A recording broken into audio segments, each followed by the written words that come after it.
একটা ভূমিকম্প হবে পৃথিবীর পূর্ব দিকে।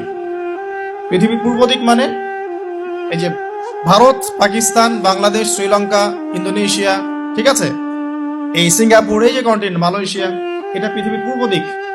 এদিকে একটা ভূমিকম্প হবে। তারপরে 7 পৃথিবীর পশ্চিমে একটা ভূমিকম্প হবে। পশ্চিম মানে বোঝেন না? পশ্চিমা বিশ্ব না, সৌদি আরব না।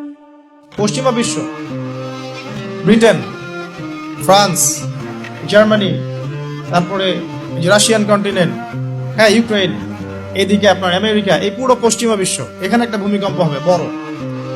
এবং এগুলো এমন হবে যেগুলোতে ভূমি মাটিতে ধসে যাবে, মাটিতে ডুবে যাবে। ভূমিকম্প না, ভূমিধস। 8 পৃথিবীর মাঝখানে মধ্যপ্রাচ্যে একটা ভূমিকম্প হবে, যেখানে আমাদের সো-কল্ড আমিরুল মুমিনিনরা থাকে, যারা আমেরিকা এবং ইসরায়েলের বন্ধু, এদের এখানে একটা ভূমিকম্প হবে ইনশাআল্লাহ। আর 9 ইয়েমেন থেকে একটা আগুন বের হবে।